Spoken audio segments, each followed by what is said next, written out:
나이가 들수록 소소해도 의미 있는 일들이 필요해집니다. 우리의 뇌는 반복적인 단순 작업이라도 그 안에 성장이 있다면 희열을 느끼게 되는데요. 그것이 바로 취미입니다. 그렇기 때문에 노년일수록 우리는 꼭 하나쯤은 취미를 반드시 가져야만 합니다. 그렇지 않을 경우 우리는 넘치는 시간 속에서 진부하고 의미 없는 건조한 삶을 살아야만 합니다. 그래서 오늘 야무지게 준비했습니다. 돈 안 들이고도 쉽게 할 수 있는 취미 10가지입니다. 이 중에 꼭 하나만큼은 여러분이 쉽게 도전해 보실 수 있도록 나름 엄선해서 준비했습니다. 그럼 시작하겠습니다. 1. 댄스 스포츠. 댄스 스포츠는 크게 라틴 댄스와 모던 댄스로 구분되는데요. 라틴 댄스는 룸바, 차차차, 삼바 등이 있고 모던 댄스는 왈츠, 탱고, 퀵스텝 등이 있습니다. 댄스 스포츠는 아름다운 음악과 함께 몸을 움직이는 활동입니다. 이는 여러분의 마음을 즐겁고 여유롭게 해줄 것입니다. 댄스 스포츠는 의외로 칼로리 소모가 많아 체중 조절에 도움이 됩니다. 게다가 테크닉의 난이도에 따라 음악성과 방향 감각을 요구하기 때문에 두뇌를 많이 사용하게 되어 뇌 활성화에도 도움이 됩니다. 특히 부부나 친구와 함께 한다면 자연스러운 스킨십의 기회가 되어 서로의 친밀감을 더욱 높일 수 있습니다. 축구, 탁구, 배드민턴 등의 취미와 달리 경쟁 요소가 없기 때문에 구기 종목 등 다이나믹한 운동이 적성에 맞지 않으신 분들에게 적합합니다. 이 캘리그라피. 캘리그라피는 어원적으로 손으로 그린 문자 또는 아름답게 쓰다의 뜻입니다. 즉 문자를 순수 조형의 관점에서 보는 것을 뜻합니다. 캘리그라피는 여러분의 손으로 직접 쓰는 활동이기 때문에 전 세계에서 단 하나만 존재한다는 의미를 가집니다. 벽의 삐침이나 먹의 번짐 정도가 사람마다 다르기 때문에 똑같은 글자는 세상에 존재하지 않습니다. 즉, 여러분의 감성을 재료에 따라 다양하게 표현할 수 있는 멋진 취미 활동입니다. 멋진 문구를 캘리그라피로 작업하셔서 주변 가까운 지인에게 선물한다면 그 지인은 그 어떤 비싼 선물보다 감동하고 좋아할 것입니다. 3. 명상. 명상은 노년에 하기 아주 좋은 취미 활동입니다. 현대인의 질병은 대부분 스트레스로 인함인데요. 명상은 스트레스를 풀어내는 가장 효과적인 방법 중 하나입니다. 실제로 3천여 명의 성인을 대상으로 8주간 한 실험에서 명상은 스트레스로 인한 염증 반응을 감소시켰다고 하며 참가자 대부분이 부정적인 기분에서 탈출하는데 매우 효과적이었다고 합니다. 또한 현대인들이 자주 걸리는 과민성 대장 증후군이나 위궤경련 등의 질환 예방에도 도움이 된다고 합니다. 4. 그림 그리기. 우리 인간은 상상력의 동물입니다. 우리 모두는 자신만의 법칙과 감정이 있는 하나의 우주입니다. 그림 그리기는 상상력과 창의력을 자극합니다. 그림은 우리의 영혼 속에서 일어나는 감정과 생각들을 표현하는 도구입니다. 그림을 통해 창의적 내면의 사고를 더욱 풍부하게 개발할 수 있습니다. 나이가 들수록 신체 능력은 떨어지는 반면 내면의 세계는 더욱 풍부해집니다. 그 내면을 구상, 추상 등의 방법으로 색과 선을 통해 표현하는 활동은 우리의 삶을 더욱 아름답게 할 것입니다. 5. 등산. 등산은 돈 안 들고 쉽게 즐길 수 있는 최고의 취미생활 중 하나입니다. 현대인은 자동차나 대중교통을 타고 이동을 많이 합니다. 그렇기 때문에 애초에 잘 걷지 않습니다. 그에 따라 하체 근육이 상대적으로 많이 부실한 편입니다.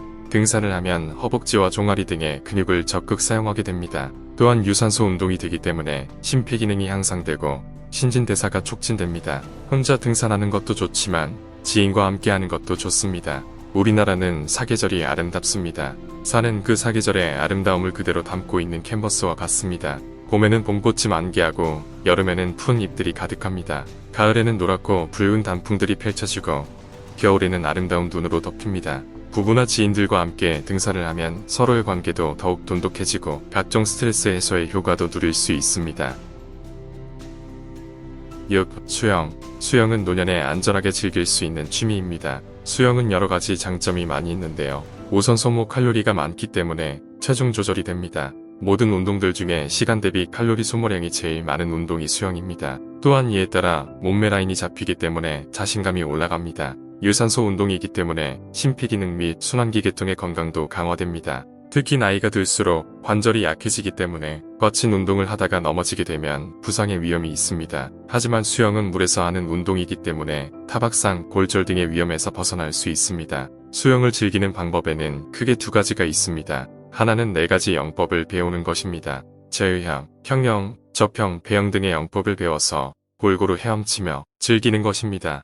또 다른 하나는 그저 물에서 움직이는 활동을 하는 것입니다. 적당한 수심에서 물속에서 걸어 다니는 활동만으로도 충분한 운동 효과를 가져올 수 있습니다. 이렇게 물에 조금 익숙해지면 물속에서 숨 쉬는 연습, 다리 차는 연습 등을 하며 기본적인 영법에 도전해 보는 것도 좋습니다. 7. 탁구. 탁구는 다이나믹한 구기 종목 운동을 좋아하는 분들에게 매우 최적화된 운동입니다. 축구나 배드민턴, 테니스 등은 재미있는 운동이기는 하나 부상의 위험이 매우 큰 운동입니다. 하지만 탁구는 충분히 재미있으면서도 부상의 위험이 상대적으로 매우 적습니다. 게다가 탁구는 머리를 사용해야 하기 때문에 뇌활동에 도움을 줍니다. 바둑, 체스처럼 서로 수싸움을 해야 하는 스포츠이기 때문입니다. 다른 순발력과 반응 시간, 판단력이 요구되기 때문에 자연스레 뇌를 활성화시킴과 동시에 치매 예방에 도움이 됩니다. 또한 남녀노소 어울릴 수 있는 사교의 장이 될 수 있습니다. 동네 탁구장에 가보면 새로운 사람들을 만나고 교류할 수 있는 기회를 가질 수 있습니다. 그곳에서 새로운 만남을 통해 서로 말벗이 될 수 있는 좋은 지인을 만날 수도 있을 것입니다. 8. 우쿨렐레. 많은 사람들이 악기 연주에 대한 로망 하나씩은 있으실 거라 생각합니다. 여러 좋은 악기가 있지만 초보 입장에서 가장 편하게 시작할 수 있는 악기로 우쿨렐레를 추천드립니다. 첫째, 우쿨렐레는 가격이 저렴합니다. 보통 악기들은 가격들이 비쌉니다. 어느 정도 괜찮은 연습용을 사더라도 최소 수십만 원씩 합니다. 하지만 우쿨렐레는 그에 비해 훨씬 저렴합니다. 중고마켓에 가보셔도 값싼 매물들을 쉽게 보실 수 있습니다. 저렴하게 부담 없이 시작할 수 있기 때문에 나중에 처분하기도 쉽습니다. 둘째, 특별한 연습 장소가 필요하지 않습니다. 우쿨렐레는 악기가 작기 때문에 울리는 소리에 볼륨이 낮습니다. 그래서 아파트에서 연습하더라도 피아노나 기타 등에 비해 상대적으로 소리가 작습니다. 악기 크기도 작기 때문에 소파에 기대서 편하게 연습할 수 있습니다. 셋째, 연주하기 쉽습니다. 우쿨렐레는 줄이 4개밖에 없습니다. 기타는 줄이 6개입니다. 그래서 상대적으로 운지법이 매우 간단하고 쉽습니다. 게다가 줄의 장력도 약하기 때문에 손가락도 아프지 않습니다. 기타는 연습해보신 분들은 아시겠지만 굳은 살이 필수적으로 배기게 됩니다. 하지만 우쿨렐레는 편안하게 운지를 할 수 있습니다. 9. 피아노. 멋진 무대에서 멋진 피아노 꼭 한 곡을 연주하는 꿈을 꿔보신 적이 있으신가요? 피아노가 우리에게 주는 이미지는 고급스러움입니다. 예전에는 피아노 가격이 비싸서 부자들만 할 수 있는 취미였지만 요즘은 예전과 많이 다릅니다. 저렴하면서도 충분히 질 좋은 전자피아노들이 시중에 많이 있습니다. 10만원과 전자피아노만 사더라도 충분히 연주를 할 수 있습니다. 게다가 중고 마켓에 가면 연습하려고 샀다가 포기하고 내놓은 매물들이 고정적으로 올라옵니다. 또한 전자피아노는 볼륨 조절이 가능하기 때문에 아파트에서 연주하거나 연습하는데도 자유롭습니다. 겨우기 헤드폰을 끼고 연습하면 한밤중에도 연습할 수 있습니다. 이렇듯 원할 때마다 편하게 연습을 하다 보면 실력이 늘게 되고 가족이나 지인들을 초청해 식사를 곁들인 작은 연주회를 개최해보시면 어떨까요? 정말 멋진 추억이 될 것 같습니다. 10. 음식 관련 자격증. 음식은 우리의 삶과 매우 가깝게 연결되어 있는 것 중 하나입니다. 그만큼 분야도 다양한데요. 평소에 내가 좋아하는 요리지만 사먹기만 했던 것을 전문적으로 만들어보는 활동에 도전해 보는 것 어떠신가요?